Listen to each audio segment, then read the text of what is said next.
Hi, everyone. Welcome. We're here with Jon Wertheim at the Sports Illustrated headquarters in New York. Jon, you've done so much with SI.com. In the world of tennis, a lot of excitement right now. What are your thoughts on both the men's and women's sides? Yeah, it's funny. We have this cluster of top players. So, in a way, the fields aren't wide open. In a way, they're completely wide open. I mean, Djokovic obviously going for still another major. This is the one he hasn't won.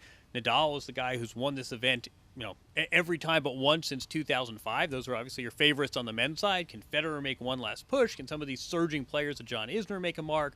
But I think most people on the men's side expect either Djokovic or Nadal. I think I got to go with Nadal. I mean, his track record alone sort of gives him that right.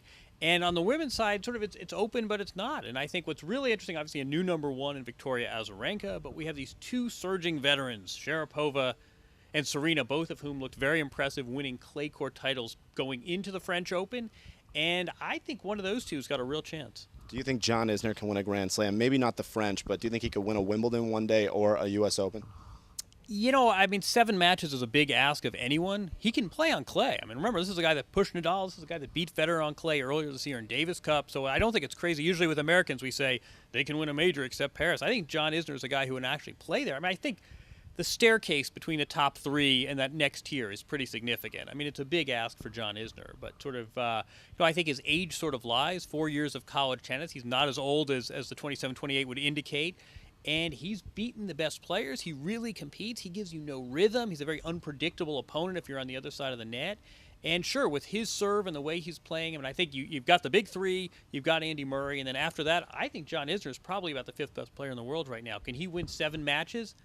A lot's got to go right, but I think that's definitely in the realm of possibility. Final question. Everyone was thinking Rafael Nadal could catch up to Roger Federer's, Grand Slam titles, but all of a sudden Djokovic has slowed him down. Do you think Rafa still has a chance to maybe surpass Roger with all-time Grand Slams?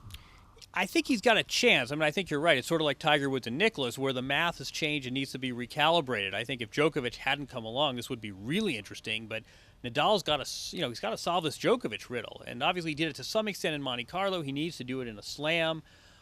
At the same time, Nadal on clay is all but a lock. He's to, get 3 or 4 more French Opens on the ledger, and then you say, can he pick off 2 or 3 more in there? And I think this could get interesting. But really, the key to Nadal eclipsing Federer, really the key to Nadal getting back to number 1, getting back to where he was, is figuring out a way to beat Djokovic. Well, Jon Wertheim, thanks for everything. Thanks for being a great friend, and it's nice that we finally got you on the show here. Happy to be here. Thanks, Harry. Anytime. Won't be the last time, I hope. Jon Wertheim here with Harry Cicma in New York.